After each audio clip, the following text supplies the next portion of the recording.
আসসালামু আলাইকুম ওয়া রাহমাতুল্লাহ। প্রিয় ভাই ও বোনেরা, আমরা এই দুনিয়ায় অনেক সুন্দর সুন্দর জায়গা দেখি, কিন্তু আপনি কি জানেন মহান আল্লাহ তাআলা আমাদের জন্য জান্নাতে কেমন সুন্দর ঘর বাড়ি আর নিয়ামত সাজিয়ে রেখেছেন? আজকের ভিডিওতে আমরা জান্নাতের সেই অভাবনীয় সৌন্দর্যের কিছু বর্ণনা শুনব। ভিডিওটি শেষ পর্যন্ত দেখার অনুরোধ রইল। জান্নাতের গঠন।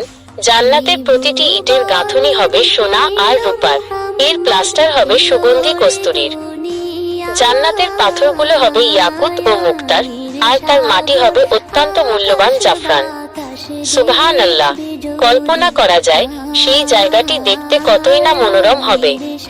জান্নাতের নিয়ামত। সেখানে বইতে থাকবে দুধ, মধু এবং মিষ্টি পানির নহর। জান্নাতের ফলমূল এতই সুস্বাদু হবে যে একবার খেলে তার তৃপ্তি আর কোনোদিন শেষ হবে না।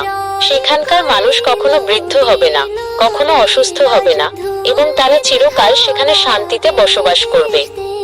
জান্নাতের বিশেষ দোয়া। রাসূলুল্লাহ আমাদের একটি দোয়া শিখিয়েছেন যা আমাদের বেশি বেশি পড়া উচিত। সেটি হলো, আল্লাহুম্মা ইন্নী আসআলুকাল জান্নাতা ওয়া আউযু বিকা মিনান নার, যার অর্থ হলো, হে আল্লাহ, আমি আপনার কাছে জান্নাত চাইছি এবং জাহান্নাম থেকে পানাহ চাইছি। শেষ অংশ। আল্লাহ তাআলা আমাদের সবাইকে জান্নাতুল ফেরদাউসের মেহমান হিসেবে কবুল করুন। আমিন। ভিডিওটি ভালো লাগলে শেয়ার করবেন এবং পরবর্তী ভিডিওর জন্য আমাদের সাথেই থাকবেন।